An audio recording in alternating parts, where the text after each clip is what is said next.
Salut les mythos et bienvenue dans ce nouveau numéro d'Archéomythologie. La deuxième vidéo. Oui bon, je suis conscient que la première, franchement, c'était pas terrible. Même moi, quand j'ai regardé, je me serais ennuyé à mourir. C'était pompeux. Oh mon Dieu, regardez-moi ça. Et bla, et bla, et bla, et bla, et bla, et bla, et bla. Bon, c'est sûr que ça donne pas envie au premier abord. Et moi, ce que je veux, c'est justement vous donner envie, quoi. Donc, dans cette deuxième vidéo, je vais essayer d'avoir un peu plus de passion, quoi, de vous montrer pourquoi j'aime la mythologie. D'accord ?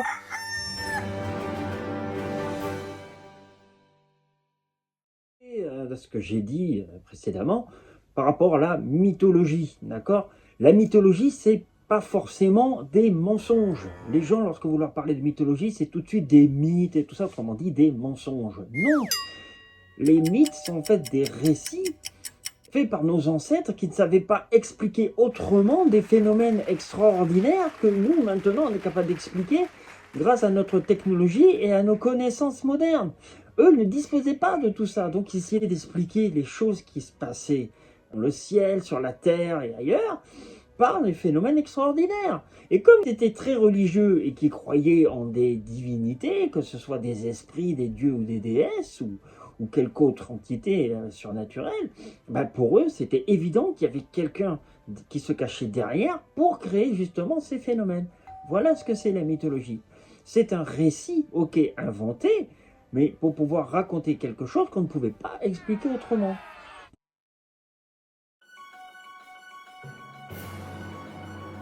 En fait, on n'était pas stupides, mais en leur temps, il fallait bien expliquer les choses. Nous, maintenant, on explique des choses, mais encore, il y a encore des mystères qu'on est incapable d'expliquer, malgré notre technologie et tous les outils modernes dont on dispose. Donc, il ne faut surtout pas se moquer de nos ancêtres. Moi, j'ai un dicton et je dis toujours, si tu veux savoir qui tu es, apprends déjà de ton passé. Eh oui, car...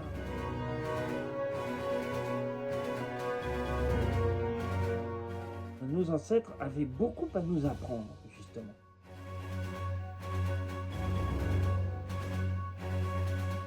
Donc, effectivement, il fallait bien que je vous explique d'où venait la mythologie. Elles ne sont pas forcément dans les livres.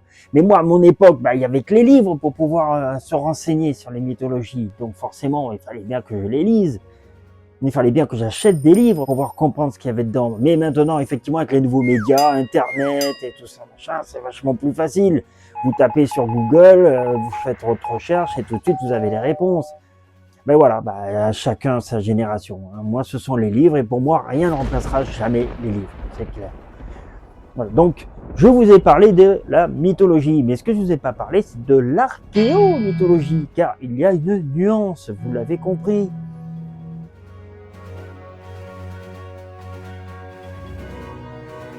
Dans un premier temps, nous parlerons de ce que nous connaissons, ou de ce que vous connaissez. Et de l'autre côté, je vous parlerai de ce que nous ignorons. Donc, et qu'est-ce que nous ignorons ? Nous ignorons que tous ces anciens mythes, avec ces dieux, ces mythologies, tout ça divers, ces personnages extraordinaires, en fait, ils avaient une origine.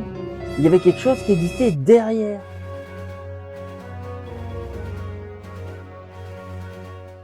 Avant ces mythes, la tradition qui existait était surtout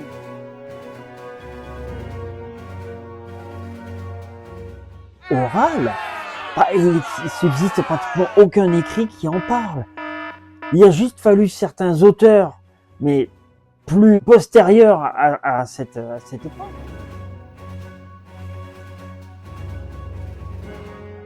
ou quelques témoignages de cette époque pour en parler. Et nous, ce n'est seulement qu'au 19e, entre le 19e et le 20e siècle,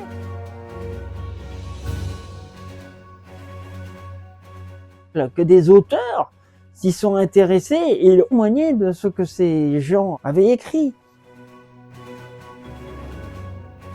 Moi, parmi ces auteurs, j'en ai retenu 3 principaux, qui sont James George Fraser, un Écossais,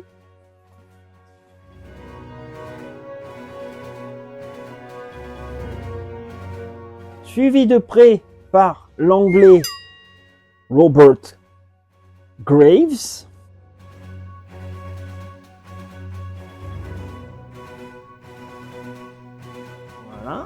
qui a écrit ces 2 merveilleux bouquins.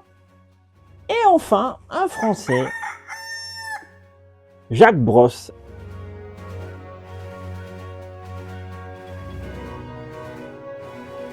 Avec sa mythologie des arbres. Voilà. Je ne vous cache pas que j'ai commencé par le dernier, et avec ce dernier, je suis arrivé aux autres. Et il nous explique, dans ces cultes, on vénérait surtout la nature, la déesse mère et les divinités des arbres, parce que quand on lit tout ça, mais tout est lié. Et lorsqu'on lit également James George Fraser, le rameau d'or, que je vous ai montré précédemment, il a une théorie comme quoi il y avait donc le mythe de la déesse mère, de son fiancé, de son amant, de son fils, on ne sait pas trop en fait. Et théorie également des jumeaux, voilà, des rois, et tout ça je vous en parlerai plus en détail. Là je vais vite, rapidement brosser le portrait de ce qu'est l'archéomythologie pour moi, voilà. Mais c'est surtout vous parler de ce qui n'a jamais été écrit ou que vous n'avez jamais trouvé dans les livres.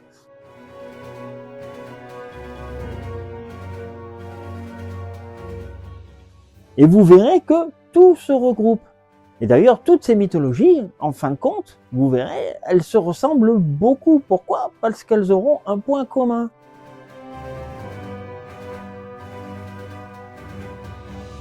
Et quel est ce point commun? Ce seront les différentes invasions.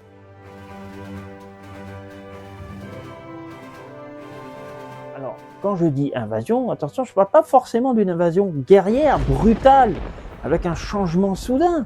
Non, et ça peut être également une assimilation, un mélange linguistique.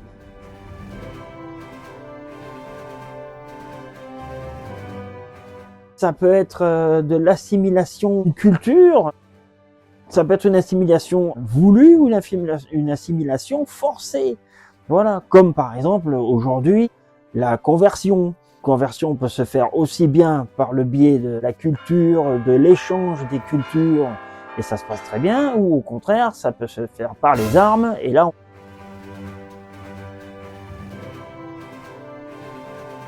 on impose à celui qu'on envahit sa religion et sa culture.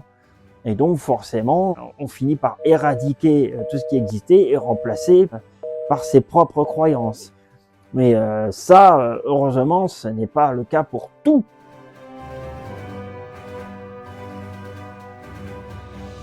Mais malheureusement, c'est effectivement le cas pour les religions d'aujourd'hui dites monothéistes ou abrahamiques. Pas facile à dire.